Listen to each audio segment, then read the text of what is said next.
Thanks, I reply. I go to my room and change into jeans and a backless crop top. I find Mimi in the living room. Can I have dynamite? I ask. Sure, she hands me the leash. Are you going out? Yeah. You want anything? I ask. Can you get me some cookies from Subway? She asks. Yeah, I reply. I'll see you soon. I leave the house with dynamite and we walk to the park. The whole time there, I feel like someone's watching me. I keep looking behind me, but no one is there. Dilia, a guy yells from his car. I see Kia with Aiden and some of the basketball team. I wave at them. Where have you been? Aiden asks. It's been a mess. I laugh. We couldn't get a hold of you, Kai says. I changed phones twice. I laugh. Principal Carter announced today, and everyone knows about Andria, one of the basketball guys says. My face immediately drops. Kai elbows him and Aiden hits him round the head. What? The guy mutters. We're sorry for your loss, Aiden says. It's fine, I reply. I gotta get going. I'll see you all tomorrow. I wave goodbye and make my way to Subway. I order 12 cookies for Mimi. I mix and match them. I feel something stroke my spine and I quickly look behind me. No one's there. This is creepy as hell. I thank the cashier and get my cookies. I try and shake the thought of being watched away. I then stop at Starbucks and get my usual drink. When I leave the store, I look across the street and see a black guy with his hood and a mask on, staring right at me. A car passes in between of us and he's gone. I swear to God he was right there. Or am I imagining things? I shake my head and sigh. I really need to get a therapist. Dynamite barks a few times, bringing my attention back to him. Collecting my thoughts, we return to the mansion. Chapter 65. Today is the first day I've gone to school in ages. I've been stared at so much. Going from the new girl in school to the most talked about. Everyone knows what happened. Everyone knows he's gone. Vittoria called the principal and said that Andria got into a car accident. Principal Carter then decided that he should tell the entire school. Dilia, it's good to see you back, Mr. Thompson, my English teacher says, stopping by my locker. It's good to be back, sir, I reply. Whenever you're free, come into my classroom and collect your missed work. He says, yeah, Oak, I say, closing my locker. Dilia, a girl exclaims. I turn around and I'm tackled by Alara. Oh my God, I gasp. I've missed you so much, she says. Nice to see you again, Carlos says. It's been boring without Diana wanting to start some drama with you. Kai laughs. She can jump off a bridge. I've had enough of her bullshit. I roll my eyes. Alara looks at me and gives me a small smile. I'm glad none of them bring up Andria or ask why I wasn't here. I don't know what I would do if they did. Lorenzo, Terzo, Zoya, and Alora walk towards us and stop at my locker. Kai and Aiden tense up. I remember that everyone's intimidated by them. Hey, Alara, Terzo says. Hey, she replies. Aiden can't take his eyes off Zoya. I love what you've done to your hair, Alora says. Alara has her usually curly hair in 2 braided buns. Thanks, Alara replies. Carlos clears his throat. Well, my football game is tonight if you want to come, he says. I did say that I would show up, Lorenzo replies. Make sure to save us all a seat, Zoya says. They walk away, heading to their first period. We'll see you guys later, Alara says, as we make our way to our Spanish class. Carlos, Kai, Aiden, Alara and I sit at our usual table. Alara gives us all a packet of crisps each. Of course, she's the mother of the group. Okay, what do we miss? What's the gossip? Alara asks. Her, Terzo, Lorenzo and Zoya join our table and sit down with us, making everyone look our way. Diana's been able to go through the whole football team, Kai says. She trying to move to the basketball boys, but they don't want her. Kai and Aiden laugh. Zoe's dad has been paying to keep his daughter out of trouble, and she also got a nose job. Alara explains. That was caused by yours truly, I say, signaling to myself. Alara's jaw drops. What did you do? Carlos asks. I was with one of my guy friends, and she tried moving to him, I explain. And then she brought up Andria. The entire table falls silent, and I bow my head. Your hair looks really cute though, Kai says, tapping the table. I like what you've done with it, Aiden says. Thanks, I reply. Diana walks past our table and just stares at us. Her eyes land on me. She's walking with Zoe and Becky. Of course, she's this desperate to have friends and not be alone. Do you guys smell something? Diana asks them. Kai rolls his eyes and Aiden sighs. It's like sewage, Becky laughs. That smell is coming from your mouth, Terzo snaps. I can smell it from here. Zoya adds from the other side of the table. Guys, stop, Zoe mutters, not looking me in the eyes. Her nose job is still healing. I'd advise you to listen to Zoe, I say, unless you want a new nose job too. Whatever, Diana mutters before walking away. I don't know what her problem is, Alara says. I don't care, I reply. I didn't do anything to her until she provoked me. Kai starts talking to Terzo about basketball and how he would like to play a match with him one day. Aiden talks to Zoya about her hobbies and interests and if she wants to go to a movie sometime. When Terzo hears that his eyes narrow, Alara and Alora are rambling on about something. I get up and go to the vending machine. I put in my coins and press a button to get a Dr. Pepper and a packet of cookie dough bites. I look behind the machine and see someone in the student parking lot. The same guy. The guy who was opposite Starbucks. Black hood, black mask, black clothing. He's staring at me. The Dr. Pepper falls and cookie dough bites to the bottom, and I look down at the flap so I can pick it up. I quickly look back at the window and the man's gone. Should I tell someone about this? What if I'm just imagining it? Isn't that a side effect of grief? I walk back to the table and sit down. Lorenzo turns to me. Are you woke? He asks. Yeah, I clear my throat. You seem a little shaken, he says. I'm fine, don't worry, I reply, taking a drink of Dr. Pepper. I look down at my hands and see they're shaking. Zoya, I say. What's up? She replies. Do you have that flask of tequila on you? I ask. Yeah, she replies. She bends over to her bag and takes it out. She gives it to me. Thank you so much, I say. I drink more Dr. Pepper and unscrew the lid of the flask. I pour a lot of it into my drink and then hand it back to Zoya. Everyone continues talking and my mind keeps on going back to that guy. Is it really a coincidence that I saw him twice? Is he following me? Or is this all just in my head? How could he know what school I go to? And how did he get into the parking lot without getting caught? It must be all in my head.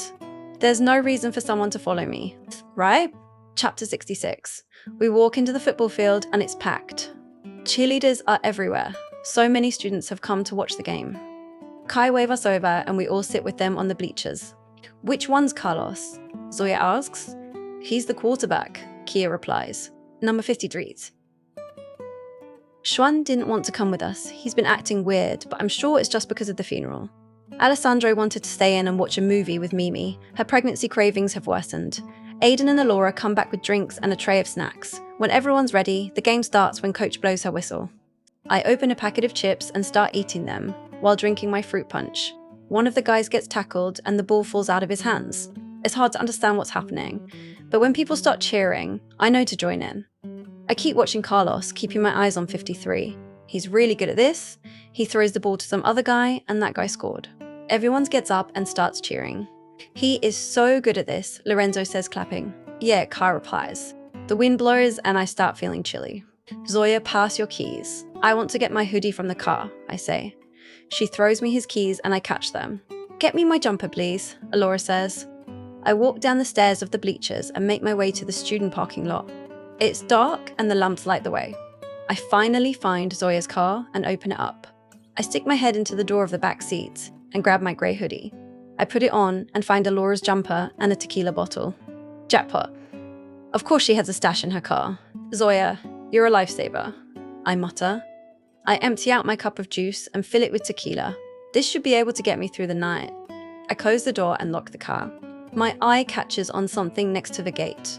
The man's back. I don't hesitate before I'm running. I hear heavy footsteps behind me and I run faster. I don't look back, not once, and continue running. Something brushes my back, sending shivers through me. I finally reach the bleachers and make my way back to my seat. I finally look behind me. No one's there. I hand Alora her jumper and we continue watching the game. Want some? Kai asks, handing me some nachos. I nod my head and take them. You okay? He asks. You look a little pale. Yeah, I'm fine. I clear my throat and sip my tequila. It's really good to have you back, Dilia, he says. I mean it. Thanks, Kai, I reply, smiling. Soon enough, it's half-time and Carlos comes over to get some water. I walk down to him. You're doing so well, I exclaim. We all came to watch. I point at our seats. Thank you, he replies. He hugs me quickly before Coach calls him over. I go back to my seat. I keep drinking from my cup and I yawn. You could take a nap if you're tired, Kai says. Are you sure? I ask. Yeah, he replies. Thanks, I say. I stretch out my legs and rest my head on his lap. He's respectful and doesn't put his hand where it shouldn't go. Someone covers me and I see that Aiden gave me his varsity jacket to keep warm. Even through all the chaos, I'm still able to fall asleep. Dilia, wake up, a voice says. I slowly open my eyes and see two faces looming over me, two identical faces, Carlos and Aiden. Oh my god, I'm so sorry, I gasp, sitting up. What did I miss? Most of the game, Carlos laughs. So sorry, I say. I know how much this meant to you. I ramble. Dilia, it's fine, he says, smiling. I just haven't slept well these last couple of days, I say. Before I can speak again, Kai covers my mouth with his hand. Dilia, we know you've gone through a lot and it's perfectly fine, Carlos says. I'm not mad at you. Are you sure? I ask. Yeah, always put your mental health first, he says. I stand up and hug him. Thank you, I reply. He hugs me back, tighter. Who won? I ask. We did, he replies. Yes, I exclaim. Should I ask Zoya out? Aiden asks. We turn to him, Carlos putting his arm over my shoulders, and see him staring at Zoya, who's busy talking to Terzo, Lorenzo, and Alora. Go ahead, embarrass yourself, Kai laughs. You have no chance with her. Yeah, I do, Aiden says. Carlos snickers. She's way out of your league, Carlos says. Watch me, Aiden replies. He walks down the bleachers, over to Zoya, and we all follow him. Zoya, can I ask you something? He asks. Go ahead. She turns around to him. Would you like to go out with me? He asks. I don't date, she replies. Kai hides his face. Not a movie or something, like how about a cute dinner? He says. I know an amazing place. Terzo narrows his eyes and his fists clench. Sure, why not? Zoya smiles. I'll pick you up Friday 7 o'clock, he asks. I'm looking forward to it. She says. Terzo clenches his jaw and I stifle my laugh. Dilia, how about we join them? Kai asks. Double date. He winks. Stay in your lane, boy. I roll my eyes. Nice try, Alara laughs. Someone taps my back. I look behind me and see a talk. Built, brunette boy. He must be the captain of the football team.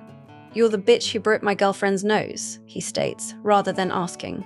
Who are you calling a bitch? Kai snaps. Yeah, I reply. Since when you were together, I swear you were sleeping with Diana not long ago. Watch your mouth, he snarls, raising his hand. You watch yours. Hugh, Carlos snaps, standing in front of me. Be careful, Diaz, he warns. Or what, Jordan? Aiden asks, coming next to Carlos.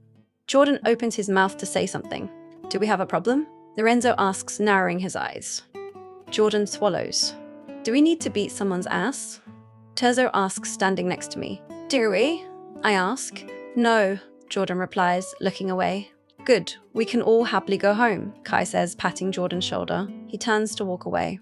Oh, and try some shit like this again, Lorenzo says, stopping Jordan. And I'll cut out your tongue and feed it to your girlfriend. Jordan pales and hurries off. We go to the car park. We'll see you guys tomorrow, I say. We all wave at Kai, Aiden, Carlos, and Alara and make our way to our car. Chapter 67. I take my brownies out of the oven and put them on the side to cool down. It's midnight and everyone's asleep. For some reason, my brain didn't want to turn off. It was like I was being watched or something. I start cleaning up my mess, trying not to make any noise when Xuan enters the kitchen. He starts rummaging through the drawers until he finally finds a lighter. He lights his cigarette and finally looks in my direction. Dilia, he says. Hey, I reply. His eyes are red and his hair is messy. It looks like he hasn't slept in days. I've got to go, he says hurriedly. Wait, I say. You can't just ignore us. You told me not to shut everyone out, but maybe you should take your own advice. I'm not shutting you guys out, he replies. Then tell me what's going on, I sigh. He sits down opposite me and puts his head down. I'm being followed, he says shakily. This figure in a black outfit and black mask. My breath catches in my throat, but when I look back, he's gone. Xuan puts his head in his hands. I feel like I'm slowly losing it. Thank God, I breathe. Great, I'm happy my problems make you feel good, he snaps. No, it's not that, I say. The same thing has been happening to me and I thought I was losing it because no one else saw him. Xuan's head snaps up when I say this. Do you have any idea who this could be? He asks. I have a hunch, but it's going to sound insane. I reply. Go ahead, nothing could sound crazier right now, he says, letting out a cloud of smoke. I think it's Andria, I say, lowering my voice. Xuan's cigarette falls out of his mouth and hits the table. That's impossible, he replies. Neither of us checked the body properly. Only Vittoria did, I explain. And between me and you, I don't trust anything that comes out of her fucking mouth. So what do you want to do? He asks me. I want to dig up the body, I reply. I put the brownies in the microwave to stay warm. No, absolutely not, a voice says from the doorway. We turn and see Alessandro standing there with his arms crossed. You guys are insane. We saw the body. Alessandro snaps. Like Dilia said, we never inspected the body. Xuan says, please, Alessandro, I beg.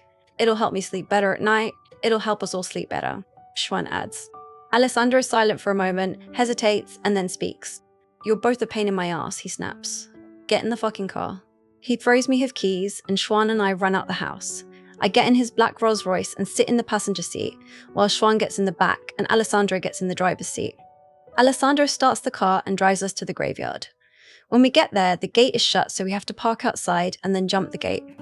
I look down at myself and realise that my bunny slippers are not really appropriate for this situation. We run past the car park and church and go to the graveyard. I immediately spot Andria's grave and run to the graveyard. I immediately spot Andria's grave and run towards it. Grass is starting to grow over it. Alessandro and Xuan follow me with shovels and start digging him up.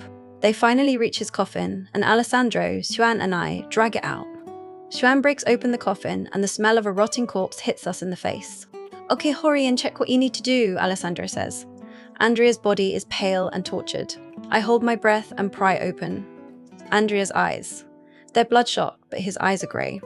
I unbutton his shirt, and on his neck is the snake tattoo. Shit, I whisper. His scar, Xuan says. Check his scar. I slightly pull down his trousers and see his scar at the bottom of his abs. Shit, I mutter. The smell makes me want to throw up, but I keep myself together. All his tattoos are there. Everything is there. Fuck. Xuan yells, throwing the shovel. He comes beside me, looking at the body. Everything's here, I breathe. There has to be something, he rambles. Just something. We both fall silent. Alessandro, we're done here, I say, fixing Andria back into his place. The last bit of hope in me has been blown out. He's gone. Alessandro and Xuan put Andria back in his grave and bury him again. We say a small prayer before leaving and get back to the car. The whole journey is silent until we reach the mansion. Daylight starts creeping in by the time we're back inside. Alessandro goes back to his bedroom and Xuan and I go back to the kitchen. I take the brownies out of the microwave and I'm glad they're still warm. I cut them up into squares and place them on a plate. We still need to figure out who's been following us, Xuan says, getting another cigarette ready. I take out a bottle of tequila. I don't know who it could be, I sigh. I drink from the bottle and Xuan blows out a cloud of smoke. I really need to get my mind off this, he says, pushing a glass towards me. Yeah, same, I reply, filling it up for him.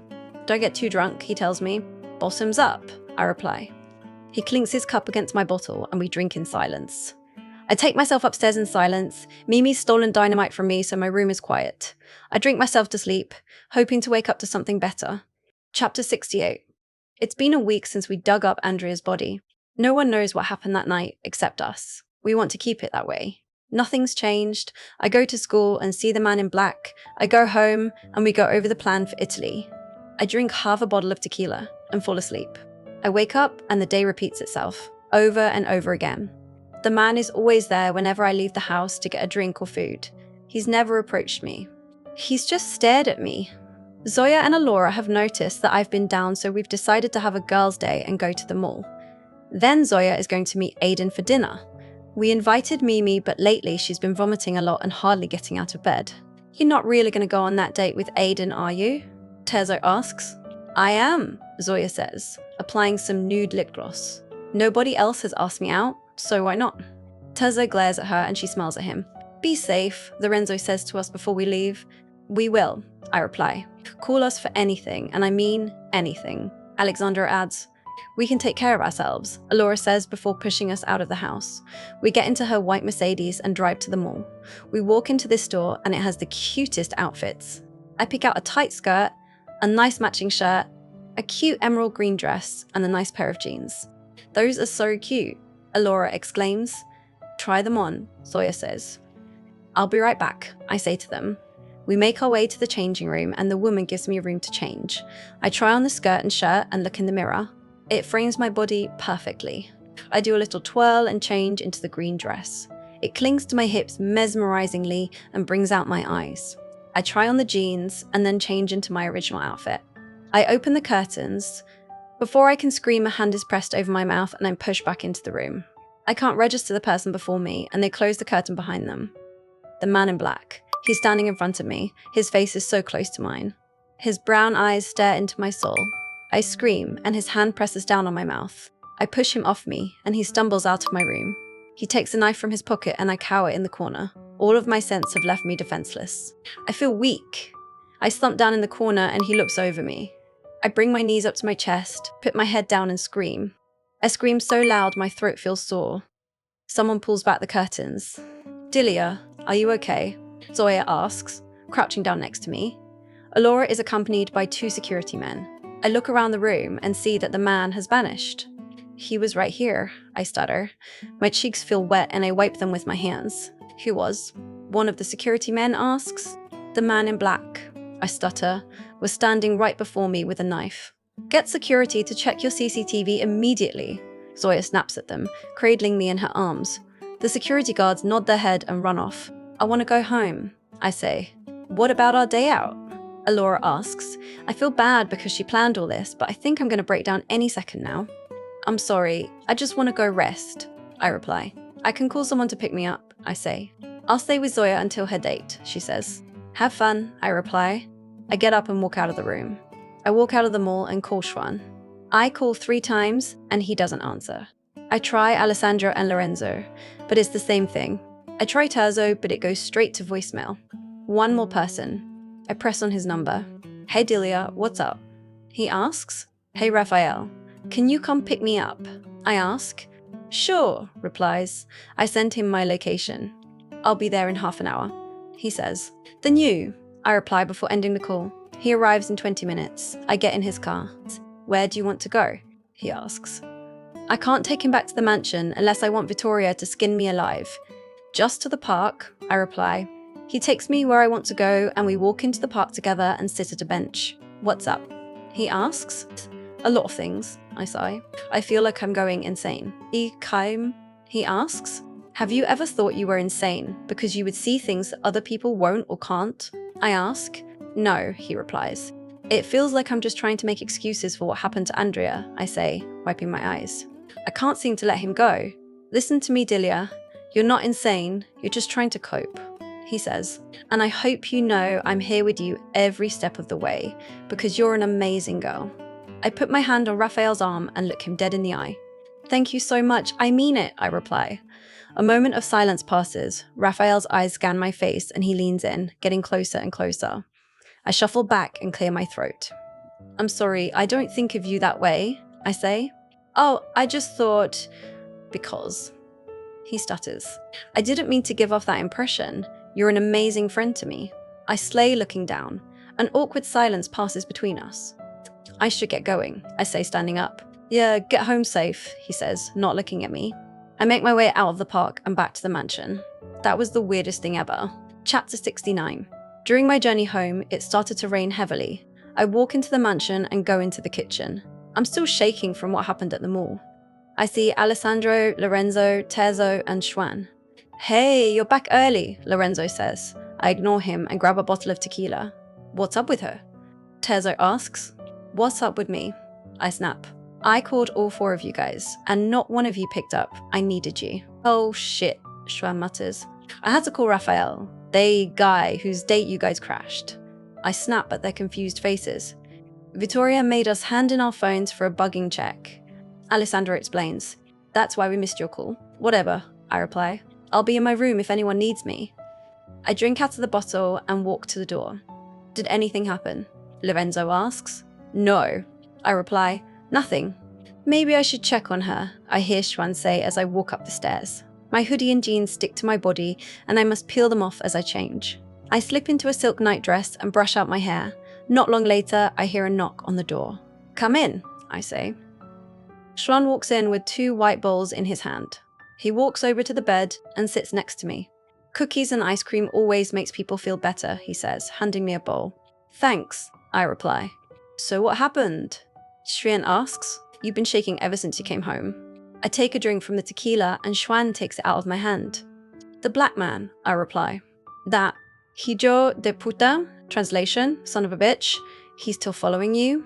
He asks. I was going to leave the changing room when he appeared before me. I explain. He had a knife and I was trapped in a corner. I don't know why I didn't protect myself. Where was Zoya and Alora? Xuan asks. They were waiting for me to finish. I fiddle with the bedsheets. I felt so useless, so vulnerable. It's not your fault your guard was down and you're grieving, Xuan says. If it was any other day, we both know you would have kicked his ass. I eat some of the ice cream he brought up for me. A moment of silence passes between us, and we don't make eye contact. Xuan opens his mouth as to say something, but closes it immediately. We hear the front door close, meaning that Alora just returned. Dilia, he says, making me finally look at him. I can see something stirring behind his dark eyes. Yeah? I reply. Alora knocks, and then walks into my room with a shopping bag. I'll leave you guys to it, Xuan says, clearing his throat and getting up. I watch him as he leaves. Alora, let's see what you got, I exclaim. I open up the bag and see the clothes I wanted. I got them as a gift to you, she says. Thank you so much, I exclaim. I jump up and hug her. You deserve it, she says. You're still not good at this, Tezo says. Just let me focus, I snap. I raise the gun, breathe in, and squint my eyes. I remember to do what Andria taught me. I pull the trigger and shoot one of the mannequins down. 1 down, 7 more to go. Tezo slow claps. Bear with me, I'm still a little drunk, I reply. We don't have time. The mission is in 2 weeks and 3 days. He snaps.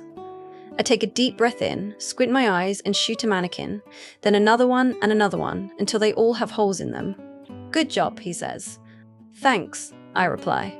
You know I might not be able to use a gun, but I can fucking fight with one. Test out that theory on Xuan. I don't want to ruin this perfect face. Tezo says. Sure, I reply. I enter the ring and Tezo gets Xuan from the other side of the training room. I stretch for a little bit and Xuan enters the ring. I've never fought you before, I say. I won't go easy on you, he winks. I don't expect you to, I smirk. You know the rules, no weapons, only fists, Tezo says. Lorenzo, Amira, Alessandro, and Alora have come to watch us. 3.2.1 Fight. Tezo exclaims, ringing a bell. Xuan throws a punch and I take a fast step back. I step forward and he throws another one. I take another fast step back, see an opening, and swing. I punch his jaw and grab his arm before he could touch my face. I turn around and pull him over my shoulder. He falls on his back and grunts. I shake my arms to loosen my joints, when Xuan grabs my ankle, puts his legs around it, and floors me. My hands stop my face from smacking onto the floor. Xuan and I get up, and I kick him in the gut. I kick his face, but he blocks it and grabs my leg. He pulls me closer to him, making me try and catch my balance. He punches me in the jaw and kicks his legs underneath mine, making me falls. He gets on top of me, and I flip him over. I put him in a tight headlock and wrap my legs around him so he can't move. He taps my arm. He tapped out. Xuan has tapped out, Tezo says. I let go of him and we shake hands. Maybe next time I'll go easy on you, I laugh. He glares at me. I'll let you win, he says. Yeah, of course you did, I snicker. I get out of the ring and see that Zoya has arrived from her date. How was it? I ask. It was amazing. Aiden is so sweet, she says. He brought me some flowers, but I left them in the kitchen. That's your first and last date with Aiden, Tezo snaps. Let her date who she wants. Lorenzo butts in, earning a glare from Tezo. Maybe next time you should gather the balls to fucking ask me before another guy does, she snaps. You don't even like Aiden, Tezo says. You act like you have no interest in me, but the second I speak to another guy, you go crazy, she snaps. Everyone's looking at each other shocked. I think this is supposed to be something you say in private. Oh yeah, like you didn't go crazy when Zoe even looked in my direction. Tezo crosses his arms. You're an asshole, she snarls.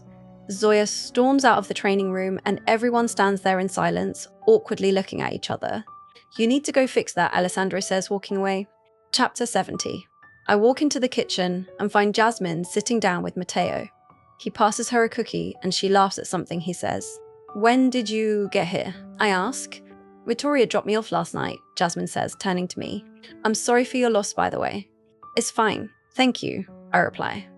Lorenzo passes me a mug of coffee and Zoya storms into the room. I guess her and Tezo didn't resolve their problem.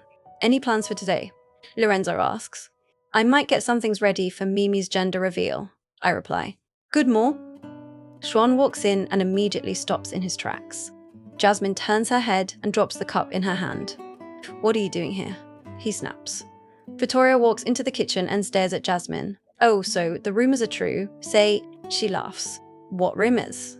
Zoya asks. I see Lorenzo slowly start to take the gun out of his waistband, and I pick up a knife from the table. You really did leave and join them, Jasmine continues. Victoria, care to explain? I say, pointing the knife at her.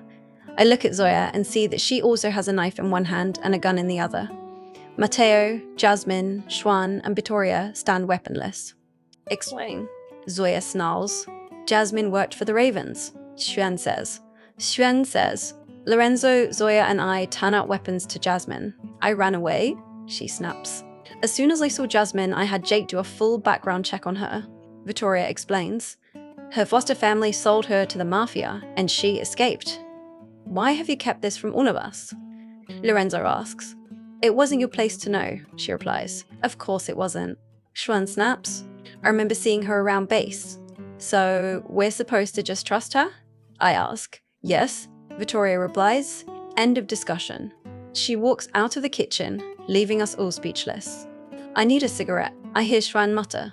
Jasmine sits back down and Mateo doesn't know what to do. I'm gonna get ready to go out, I sigh. I take a drink of coffee. This is a replacement for tequila. I'm coming with you, Xuan says. I look at him and see that it's not up for discussion. I quickly change into a pair of jeans and a grey sweatshirt. Xuan's waiting for me in his car and we drive to the mall. What are you getting? He asks.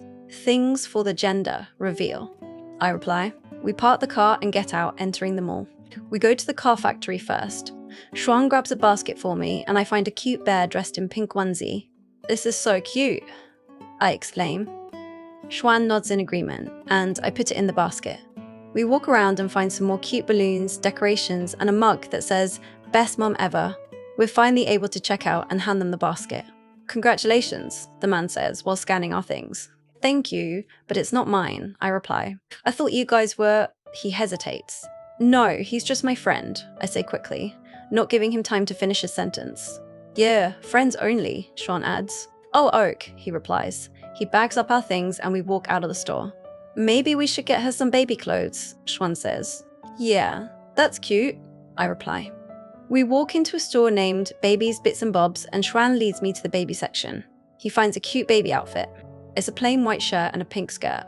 Oh my god, I laugh. He smiles and places it in the basket. I trust you with this, I say, handing him the basket. I'm just gonna head to the bathroom. Okay, he replies. Luckily, this store has a toilet inside of it. I get into a nice clean cubicle and do my business. I wash my hands, an uneasy feeling stirring in my stomach. I look in the mirror and see someone behind me, the man in black, again. What do you want from me? I snap, turning to him. He pushes me against the wall and covers my mouth with his hand. I struggle against him and he presses down on me harder. He raises his hand and pulls down his mask, letting me see his face clearly. Shit. It's Christianto, the leader of the Ravens. Damn, he's much more good-looking up close. His brown eyes pierced into mine and he has an eyebrow slit. He has stubble along his sharp jawline and smells like strong cologne. I look down and see the hilt of a knife in his belt. I'm not gonna hurt you, he mutters against my ear. But I can't let go of you because you'll start screaming like last time. He slowly removes his hand from my mouth. Let me go, I snarl. Don't cause a scene. Dilia and I might, he replies. My hand slowly goes to his belt and I touch the hilt of his knife. I pull it out and slice across his stomach. He falls back in pain and clutches his stomach. I run out of the toilet and bump into Xuan. He's holding a bag, meaning he's already paid for everything. What happened? You're shaking? He asks. The black man is everywhere, I say. Xuan storms into the restroom and all that's left is his knife and some drops of blood. Xuan takes me out of the store and we go back to the car silently. He starts the car and we drive off. You believe that he was there? I ask. Of course, he replies. But you dealt with him. There's no need to worry. No, there is a reason, I reply. What is it? He asks. I look down at my shaking hands. It's Christianto, the man in black, I say. Xuan turns to me and I have to force him to keep his eyes on the road. He's seen me, he's been following me, so our plan is ruined. Look. Xuan snarls as he hits the wheel. Chapter 71. Why have you called this emergency meeting? Vittoria asks. Why is Jasmine here and not Matteo? Tezo asks. She knows how the ravens act and how they work. I also don't want to lose another son during this mission. She replies. Christianto has seen my face, I say. That's impossible, Alessandro says. Christianto is the black man, Xuan adds. The what? Lorenzo asks. The man who you said you saw at the mall with us? Zoya asks. Can you explain who the goddamned black man is and how this is linked to Christianto? Vittoria snaps. Xuan and I have been followed ever since Andria's death, I explain. Yesterday I saw him again and he attacked me. She went to the bathroom while we shopped for the baby shower. Xuan adds.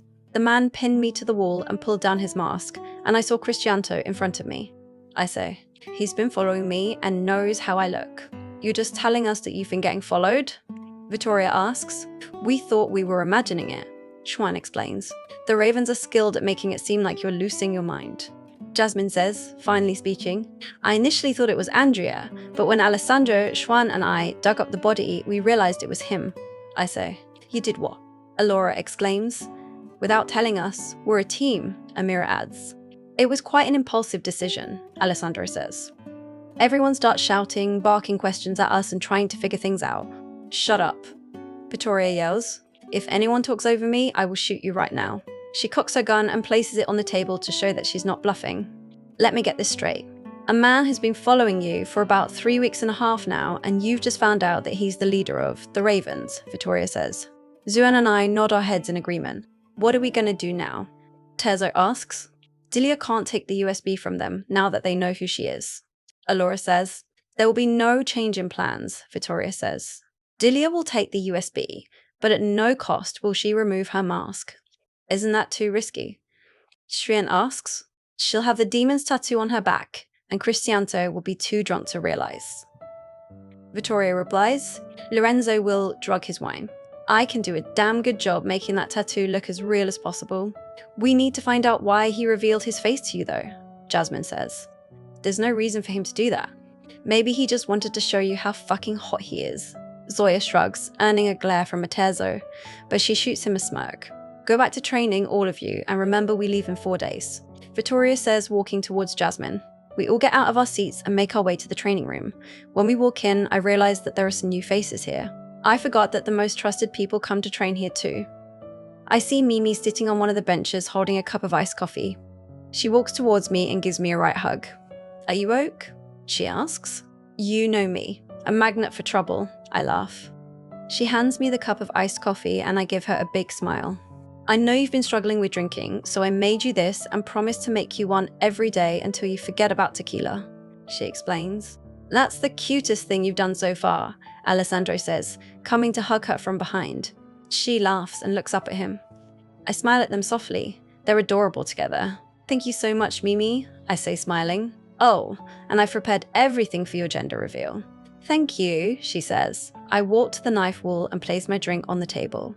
I remove my grey hoodie and expose my black tank top underneath. I turn around to see a guy with a curly afro. His arms are covered in tattoos and his eyes are a piercing green. I pick up one of the knives and twirl it between my fingers. I breathe in deeply and throw it at the outlines on the wall. It hits the outline's head. I pick up another one and it hits their heart. The boy behind me comes and claps. You're pretty good at this, he says.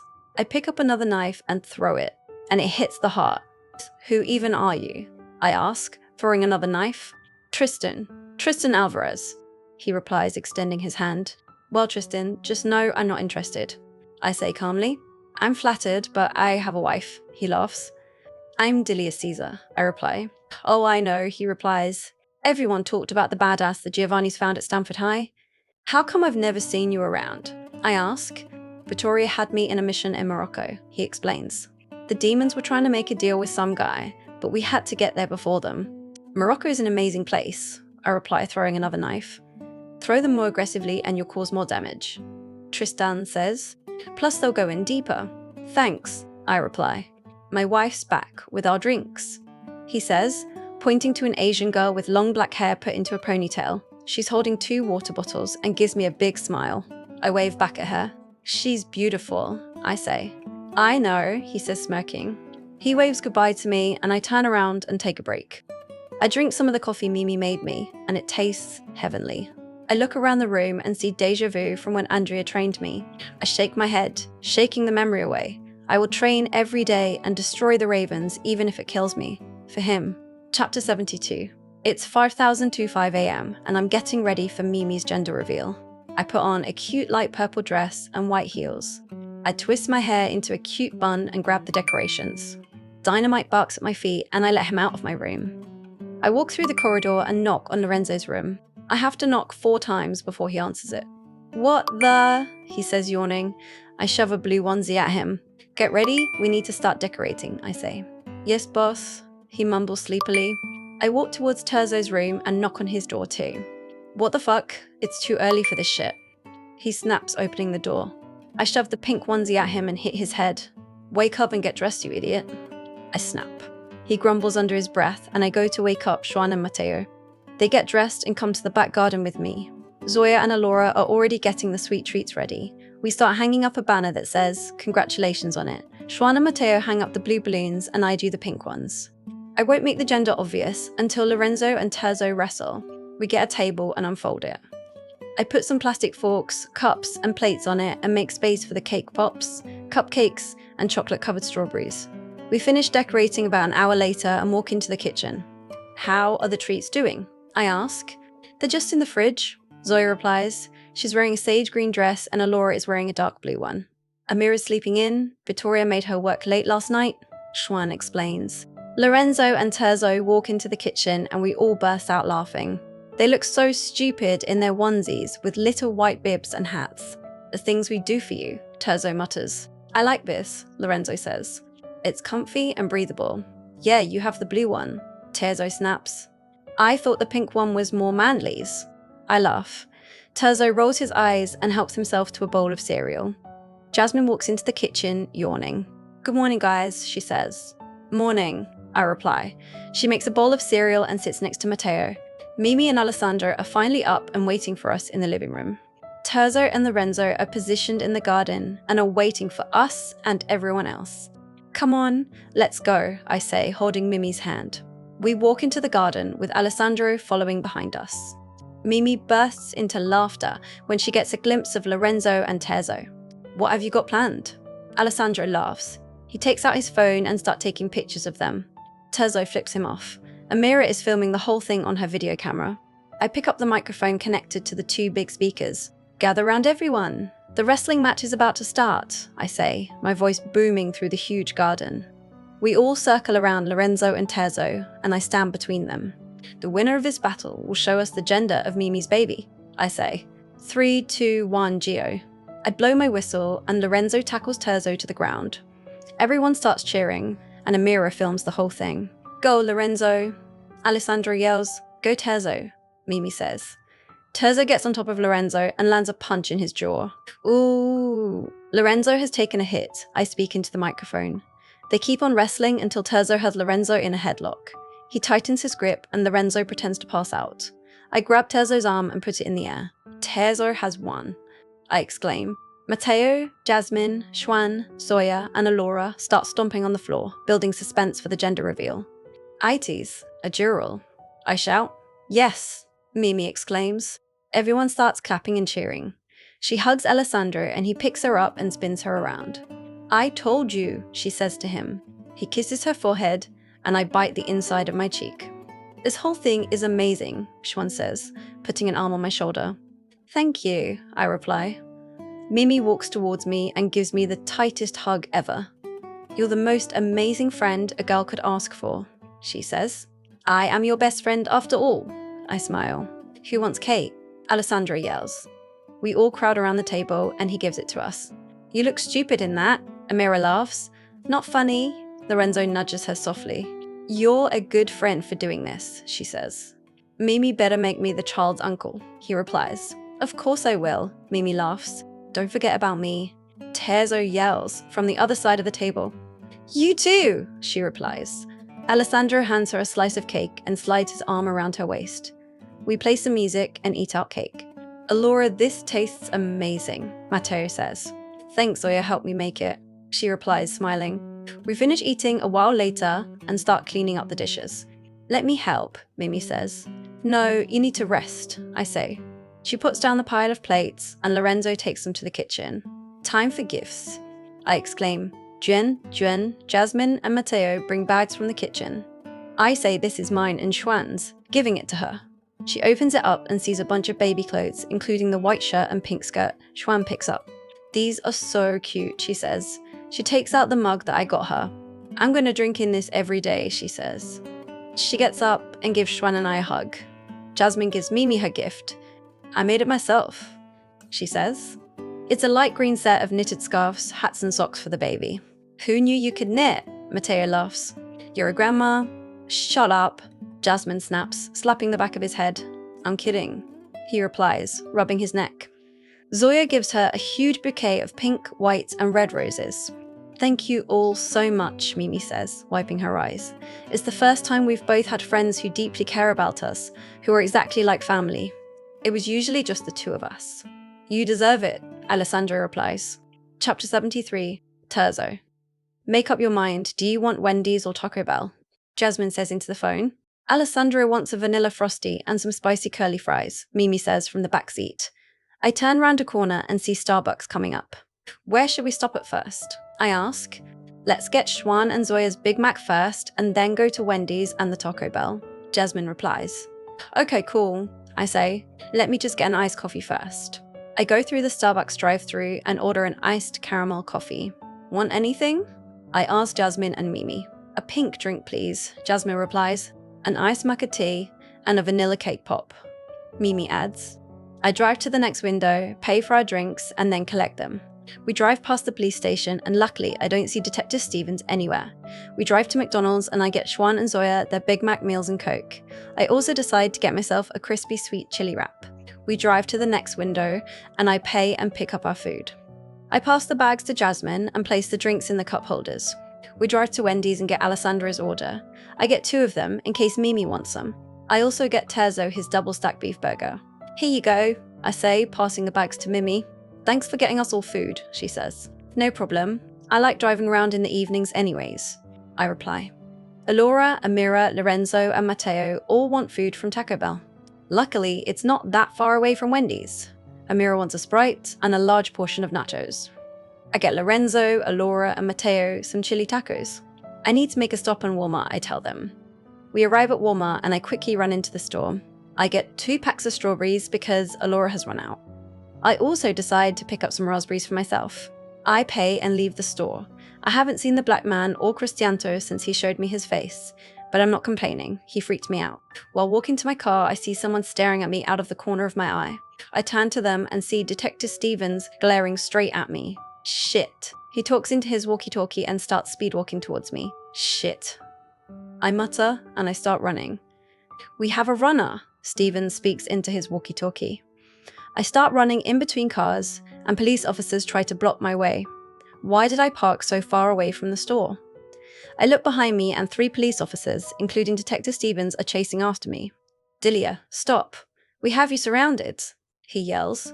I look around. There's no way I can escape. I turn around and slowly put my arms up. An officer comes and grabs my arm. Before I know it, my car is being driven into Detective Stevens and his police officers. I pull my head back and hit the officer in the head. I elbow him in the face and he stumbles backwards. Dilia, get in. Jasmine yells from the driver's seat. You can drive, I ask. Of course I can drive. Now get your ass in. She snaps. She flings open the door and moves to the passenger side. I get in my seat and start driving the car. We have a problem, I say. No shit, Sherlock, Jasmine snaps. What?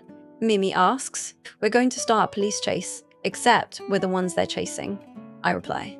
Before Jasmine or Mimi can say anything, I drive out of the car park and hear sirens behind me. What have you done now? Mimi asks. Nothing. Detective Stevens just knows that I have some association to Andria and his Mafia, I reply. He's especially pissed that I lied to him about it. I make a sharp turn right, press the accelerator, and the car speeds up. Jasmine hands Mimi her bags of food and she puts it on the chair beside her. They're still on our tail, Jasmine says, looking behind her.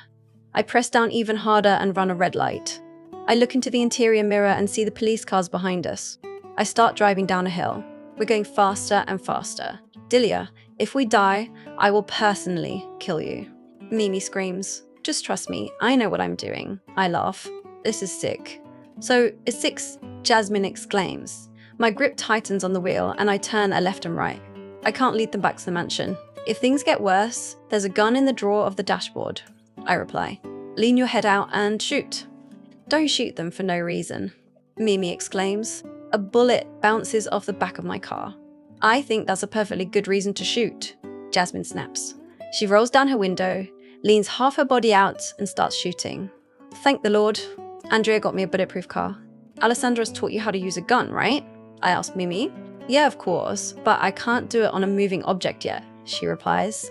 Well, today's the day you learn, I say, passing her a gun that was under my seat. What about the food? She asks. Fuck the food and just shoot, I say. I would do it, but someone needs to drive. Mimi, I need you now. Jasmine exclaims, coming back in to reload her gun. Mimi rolls down her window and starts shooting. I drive faster, turning random rights and lefts to loose them. I press down on the accelerator, running another red light. Careful, Mimi says as she continues shooting. More bullets bounce off my car. I swear I will be so pissed if they ruin the paint job, I snap. Right now, I think that's the least of our problems. Jasmine snaps. Mimi pulls her body back in. Switch, I say to her. What? She asks. Switch now, I reply. Mimi leans over to me and grabs onto the steering wheel. I slip out of the chair, keeping the car steady, and Mimi takes my place in the driver's seat.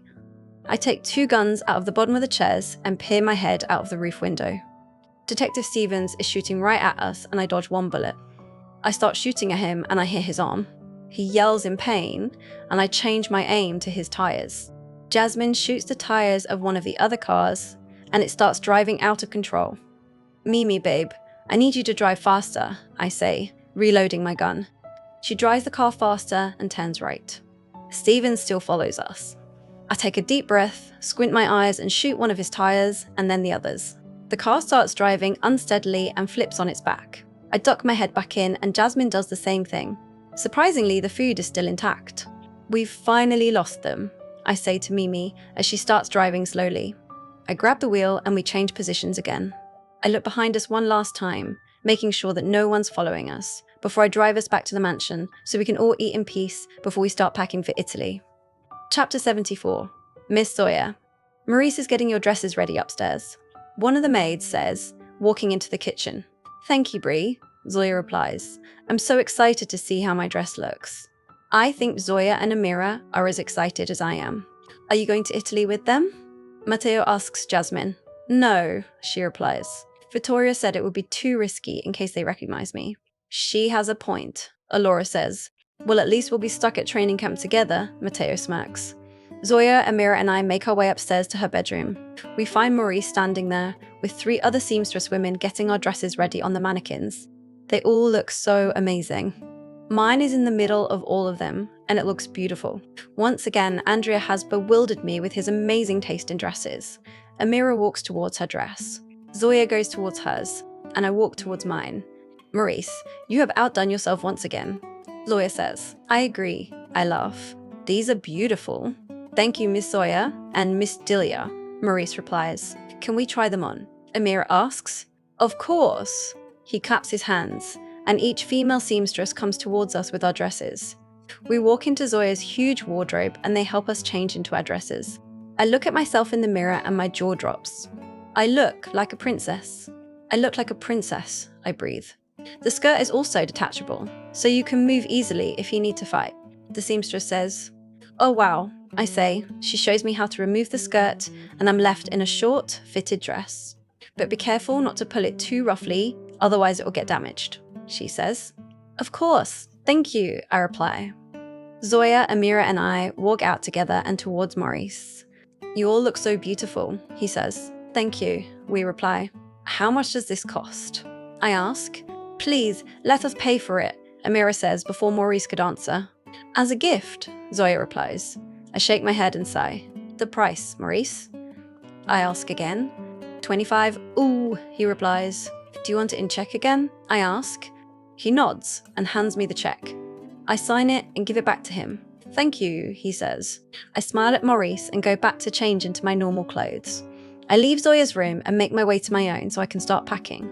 I will be taking 2 suitcases for this trip. We're leaving tomorrow morning. I put my favourite jeans into the luggage along with some cute tops. I 3 fitted dresses and matching heels and bags for them. I realise that I won't be going around that much since we're only going to be planning inside. I take a bunch of tank tops and sweatpants to be comfortable. Next, I need to pack my makeup. I can't believe that I'm going by private jet, I exclaim. Mimi came upstairs to keep me company while I pack. She's still in shock from last night. Shooting people isn't really her speciality. That's so exciting, she replies. City are you going to? Milan, I reply. Apparently, it's supposed to be the richest city in Italy. You're so lucky, she sighs. She straightens out one of the dresses in my suitcase. I wish you could come with us, but it's too risky. I don't want to lose you too, I say. I understand, she replies. Where are you going to be staying? I ask. My aunt's house, she replies. Which one, Aunt Jennifer?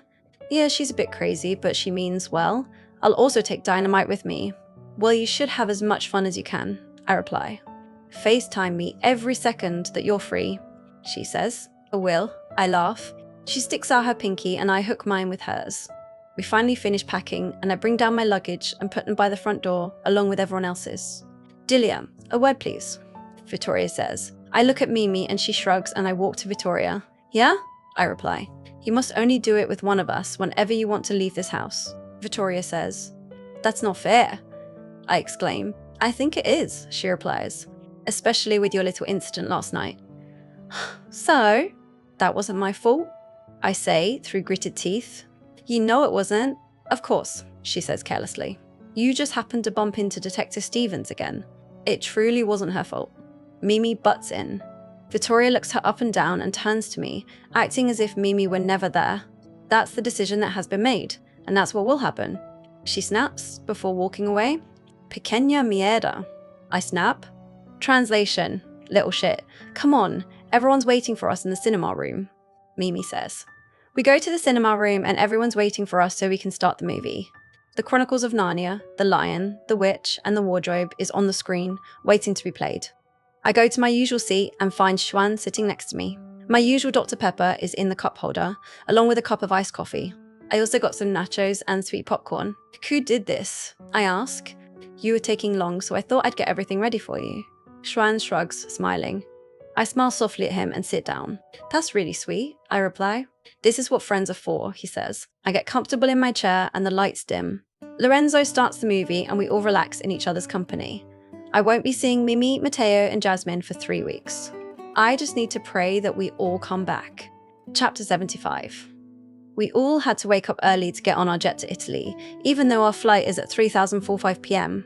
We're going to land in Rome and take a private cruise to Milan. Apparently that's our treat from Vittoria. I'm going to miss you so much, Mimi says, squeezing me tighter. Don't worry, I'll be back soon, I say. Alessandro going to drop me off and then he'll meet you guys at the airport, she explains, letting go of me. Don't miss me too much, I laugh. You better come back with all your limbs and unscathed, she snaps, looking at me sternly. You know I can't make any promises, I reply. Let's get going. Tezza yells from the driver's window, hitting the side of the door. I give Mimi another quick hug and get into the car. Terzo's driving, Lorenzo is next to him. Zoya and Amira are sitting at the back with me. Alora and Xuan are coming in a car with Vittoria, and like Mimi said, Alessandro is meeting us there. 2 more security cars follow us there, just for precaution. When we get to the airport, we skip the security checks and go straight to the private jet. They load in our luggages, and we get to go inside.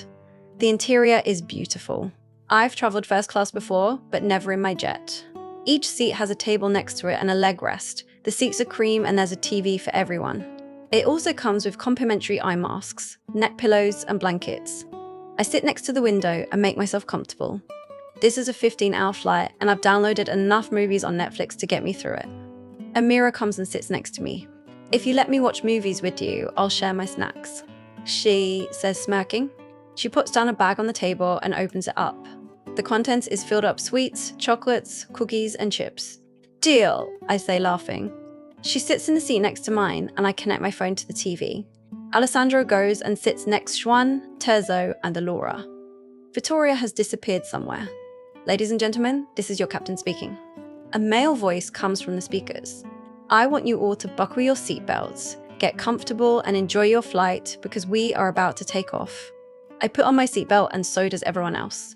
Zoya puts on her eye mask and prepares to sleep for the rest of the flight. Lorenzo joins her.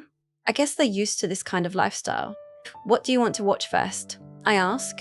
How about Jigsaw? She asks. Let's do it, but I must warn you, it's quite gruesome.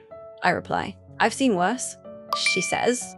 I put on Jigsaw and she throws me a packet of sour cream and onion chips. Could I get you anything, ladies?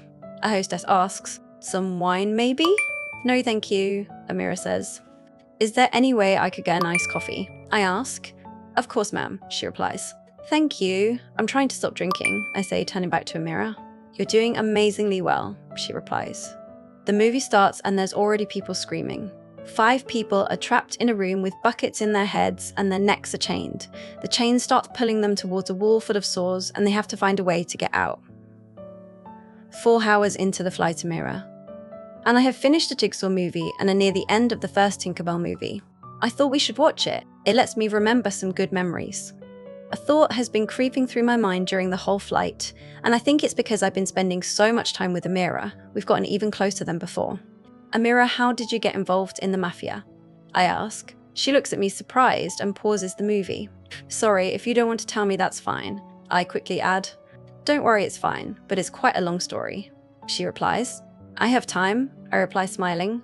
When I was 10, my mum died from cancer, she starts. I'm so sorry, I say. She smiles softly at me. My dad couldn't pay all the hospital bills by himself, and we got into debt, she continues. My dad was a good Muslim before my mother's death, but when she passed, it's like he had no hope in Allah, astaghfirullah. She quickly adds the last bit. He started taking loans out, and the debt increased. When I was 14, I tried getting a job to help him pay it off, she explains. I would give him anything I earned, but he would spend it on gambling, hoping to get money to help pay off the debt. It didn't work? I ask. She shakes her head. One day, 4 of these big men came to my house and told my dad that his debt would be forgiven if he sold me to them as a servant, she says. I ran away, and that's when I bumped into Vittoria. She saved me by letting me into her mafia. What happened to your father after that? I ask.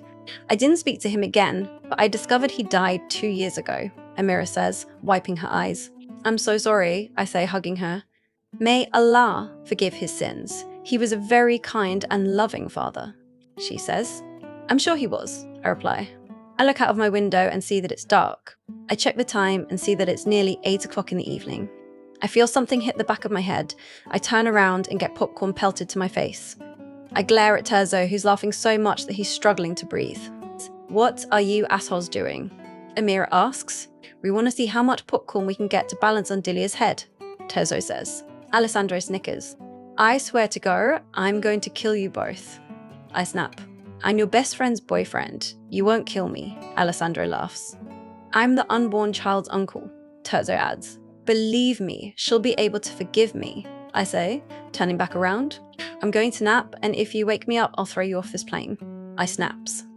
Chapter 76. I wake up to the feeling of something falling into my mouth. I spit out 2 popcorn pieces and see Terzo and Alessandro standing before me with popcorn, cupped in their hands. Amira's beside me, sleeping, and I see my blanket covered in popcorn. I'm going to murder you, I exclaim. I get up and start beating Terzo and Alessandro with one of the pillows on the seat. Alessandro swiftly grabs the pillow from my grip and holds it above his head. I can't reach it. Guys, give Dilia a break, Xuan says, rubbing his head. No, Terzo laughs. You were asleep for like 7 hours. That's too long for you to be peaceful. Terzo says, putting his hands up. It's literally dark outside. Xuan signals to the night sky out of the window. Out of everyone, you pick me? I snap. Everyone else is asleep, and Zoya would quite literally strangle me with her charger. Terzo explains. Fair enough. Zoya's still pissed at him because of the whole Aiden argument. Ustedes son idiotas, I mutter. Translation, you guys are idiots. Gracias chica, Terzo replies, butchering the pronunciation. I don't think she complimented us, Alessandro laughs. I barge past them and go to the toilet to quickly freshen up. I open the drawers under the sink and open a small bottle of mouthwash and use it. When I come out, I hit Terzo at the back of his head and flick Alessandro's forehead. Shit, your nails are sharp, he says. Good, I just got them done, I reply. Regaza spaventosa, Alessandro says. Translation, scary girl chicos molestos. I roll my eyes and sit back in my seat. Translation, annoying boys. FRUR, how is later, ladies and gentlemen? This is your captain speaking, the speakers say. If you would all sit down and buckle your seatbelts because we are about to land. The seatbelt sign on the ceiling glows. Zoya's still asleep with her AirPods in. I guess she's really tired. I look out of the window and see that the sun has just started to rise. I look at my phone and check the time. 6,035 AM while we're landing, my ears get blocked and start to hurt. I heard that it was something to do with the air pressure once. I get some pieces of gum and start chewing on them and drinking water. I remember my mum telling me that this helps a lot. She was right. We finally land and I walk over to Zoya and shake her awake. She yawns, stretches, and smiles up at me. We bring down our suitcases and get off the jet.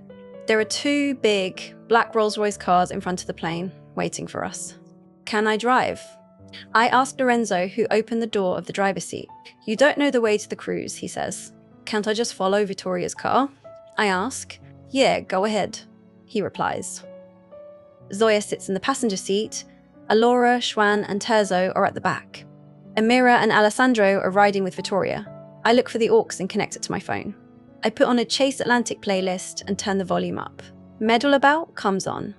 I start driving, following Vittoria's car. We drive out of the airport place. It's going to take us an hour and a half to get to the cruise. I have to say, Rome looks beautiful already. We only met each other just the other day, but you already got me feeling some type of way. Terzo sings. If I could figure it out, I'd take you back to my house so we could meddle, Xuan adds. I continue driving, ensuring not to lose Vittoria's car while we're on the highway. Devil Doesn't Bargain by Alec Benjamin starts playing. I love this song, Alora says. Who hurt you, Cupcake? Xuan asks. She glares at him. I think we all know the answer to that, Lorenzo says, rubbing the back of his neck. Well, this got awkward. No one sings along to the songs, we just silently enjoy them. I keep catching Xuan stealing glances at Alora. They both really deserve to be happy. We finally arrive at the cruise and get out of the car. Lorenzo, Alessandro, and Amira help load out luggage into the boat. 2 bodyguards come and drive our cars away. I notice a tall, built, blonde bodyguard with tattoos and half his head shaved. Jake, I say. How are you? I'm doing well. What about you? He asks. Taking on the world, day by day, I reply. My deepest condolences. I'm sure you miss him a lot. Jake says. More than you know. Thank you. I give him a smile before we all walk into the cruise. Vittoria shows us all our rooms, and they're beautiful. The rooms have an urban aesthetic to them, and there are fake plant pots that hang from the ceiling. It has a joint bathroom and a wardrobe with a huge mirror on the door. She leaves us some time to unpack before we can start relaxing and enjoying the cruise. I'm going to make the most of it, after all. We're only going to be on it for a week while we prepare and plan before going from Rome to Milan. Alora, Amira, and Zoya's rooms are in the same corridor as mine. The boys' room is different. We'll have to find them later. I decide to take a quick nap since I'm feeling jet-lagged, and then I'll be able to start my day. I place my suitcase inside the wardrobe and then change into a pair of cream silk pajama shorts and a matching top. I look in the mirror and see that my hair has started to grow. It touches my shoulders. I might give it a little trim later on. I like how I look with short hair. I get into my bed and the bed sheets and pillows are so comfortable. There's a phone in the room, just in case I need to call for room service.